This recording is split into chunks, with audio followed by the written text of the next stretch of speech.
تصمیم گرفتن برای ترک شغل و تغییر محیط کار رو میتونیم یکی از مهمترین بخشای مسیر شغلی افراد بدونیم. بروز مشکلات و چالش‌ها توی محیط کار هیچ وقت قابل اجتناب نیست و توانایی کار کردن تحت چنین شرایطی یکی از مهارت‌های لازم برای موفقیت توی شغله. اما رسیدن به خودآگاهی و درک نارضایتی از شغل توسط خود فرد و تصمیم گیری برای تغییر محیط کار از همه چیز با ارزش تره. توی این ویدیو به مهمترین نشونه های تغییر شغل میپردازیم. 1. مهارتاتون بلا استفاده موندن. یکی از نشونه‌های مهم تغییر شغل اینه که اون شغل دیگه براتون چالش جدیدی به همراه نداره، به خصوص اگر درخواست شما برای استفاده از مهارت‌های دیگه‌تون توسط مدیرا و سرپرستا نادیده گرفته میشه. 2. فرصتی برای رشد توی محیط کار وجود نداره. یکی دیگه از نشونه‌های تغییر شغل اینه که نمیتونید فرصت رشدی رو برای خودتون توی اون سازمان ببینید.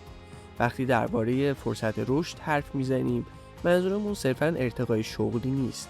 رشد در مسیر شغلی میتونه از راه‌های مختلفی اتفاق بیفته. 3.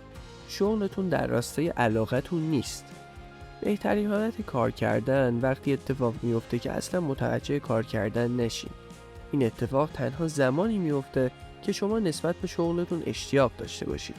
اشتیاق نسبت به کاری که انجام میدید میتونه باعث ایجاد حس رضایت فوق‌العاده توی شما بشه. از طرف دیگه وقتی با علاقه به کار مشغول هستین، بهره‌وری بالاتری دارین و خروجی‌های بهتری هم خواهید داشت. در غیر این صورت بعد مدتی احساس میکنید که مهارتاتون در حال تلف شدنن و از علایقتون فاصله گرفتید. اینجاست که باید کم کم به فکر تغییر شغلتون باشین. محیط کارتون سمیه. محیط کار ناسالم میتونه روی مسیر حرفه‌ای و رضایت شغلی شما تأثیر منفی بذاره. از جمله محیط‌های کاری ناسالم میتونیم به سازمان‌هایی اشاره کنیم که توی اونها شیوه‌های مدیریتی تنبیهی و کنترلی اجرا میشن.